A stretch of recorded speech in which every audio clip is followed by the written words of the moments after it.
अस्सलाम वालेकुम दोस्तों, उम्मीद है खैरियत से होंगे। मैं एक नई वीडियो के साथ आप सबके सामने हाज़िर हूँ। उम्मीद करता हूँ कि ये वीडियो आपको बहुत अच्छी लगी। वीडियो स्टार्ट करने से पहले एक ही गुजारिश है, हमारे चैनल को सब्सक्राइब करें।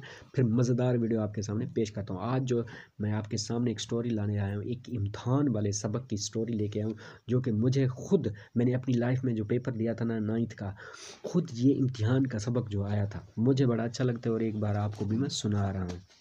मुसन्निफ़ कहता है कि लोग इम्तहान के नाम से घबराते हैं, लेकिन मुझे उनके घबराने पर हंसी आती है। आखिर इम्तहान में ऐसी कौन सी परेशानी की बात है? इम्तहान की दो सूरतें हैं, फेल या पास। इस साल पास ना हुए तो आइंदा साल ही सही। यूं ही इम्तहान के दिन करीब आते हैं, मैं अपने हम जमातों को देखता हूं कि वो कमज़ोर हो जाते हैं, लेकिन मुझ पर इम्तहान का असर ज़रा भी नहीं होता। मेरा जी चाहता है कि तमाम उम्र इम्तहान होते रहें, मगर पढ़ने की शर्त ना हो। मैंने 2 साल में ला क्लास का कोर्स मुकम्मल कर लिया। मैं शाम होते ही दोस्तों के साथ सैर व तफरीह के लिए निकल जाता। वापसी के वक्त ला क्लास में भी झांक कर आता। मुंशी साहब दोस्त थे, इसलिए इसलिए हाज़िरी की परेशानी ना थी। वालिद साहब भी खुश थे कि बेटा बड़े शौक़ से कानून की तालीम हासिल कर रहा है। इम्तिहान की तैयारी के दिन करीब आ गए तो मैंने वालिदैन से मुतालबा किया कि अलग कमरे का इंतज़ाम किया जाए, ताकि दिल जमी से तैयारी करूँ। अम्मा जी ने कमरा खाली कर दिया तो दरवाज़ों के शीशों पर कागज़ चिपका दिया और लैंप रोशन करके शाम 7 बजे से 9 बजे तक सोया रहता। और घर वाले समझते थे कि शायद बहुत मेहनत कर रहा है। वालिदैन कहते थे कि इतनी मेहनत ना करो, तो मैं ज़माने की तरक्की का नक्शा खींच कर इन्हें तसल्ली दे देता।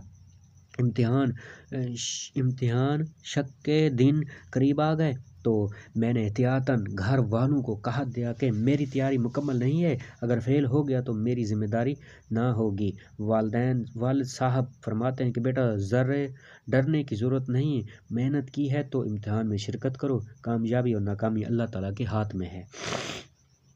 चुनांचे इम्तिहान वाले दिन मकाम इम्तिहान पर पहुंच गया, जबकि तैयारी बिल्कुल नहीं की थी। ताहम दो वजह से कामयाबी की उम्मीद थी, इमदादी गैबी और पर्चों की उलट फेर। ठीक 10 बजे पर्चा तकसीम हुआ। मैंने सर से नज़र डाली और रख दिया। कई बार पढ़ने पर भी मालूम ना हो सका कि ये किस मजमून का पर्चा है।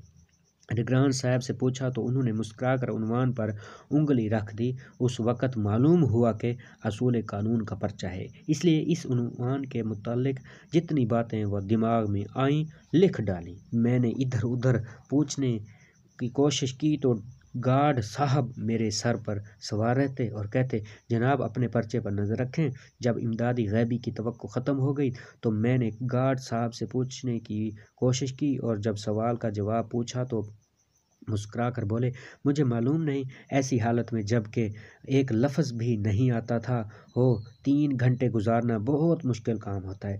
मैं तो फ़ौरन बाहर आ जाता, लेकिन मसला ये था कि वालिद साहब ठीक 11 बजे सहन में आकर बैठ जाते और पर्चे के इख्तिताम तक बैठे रहते, इसलिए मजबूरन इम्तिहान के कमरे में बैठना पड़ता था। पर्चा ख़त्म होने पर वालिद साहब से पर्चे की सख्ती की शिकायत करता तो वो मेरा हौसला बढ़ाते और कामयाबी की उम्मीद दिलाते। अलगर्ज इम्तहान ख़त्म हुआ और उम्मीद नंबर 1 और 2 भी नाकाम हो गए। अब मोहतमों के पास कोशिश की सूझी। वालिद साहब सिफारशी रुक्का लेकर एक साहब के पास तशरीफ़ ले गए, लेकिन उन्होंने वालिद साहब को शर्मिंदा कर दिया। कुछ ही अरसे के बाद नताइज का ऐलान हो गया और मैं तमाम मज़ामीन में बुरी तरह फ़ेल हो गया और तमाम पर्चों में सिर्फ 2 नंबर मिले। वालिद साहब को बहुत दुख हुआ और वो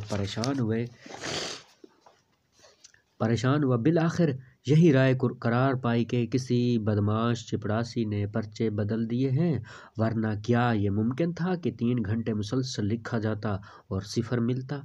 मैंने सवालों के जवाबात वालिद साहब को भी सुनाए। उन्होंने बहुत तारीफ़ की और महतमून को बहुत बुरा लगा। वालिद साहब ने मुझे हौसला दिया कि घबराने की कोई बात नहीं है, इस साल नहीं तो आइंदा साल ही सही। इस तरह हमें 1 साल की फुर्सत मिल गई। तो ये थे दोस्तों आज की स्टोरी। उम्मीद करते हैं आपको अच्छी लगी। अगर वीडियो अच्छी लगी तो हमारे चैनल को लाजमी सब्सक्राइब, फिर मिलते हैं न्यू वीडियो के साथ।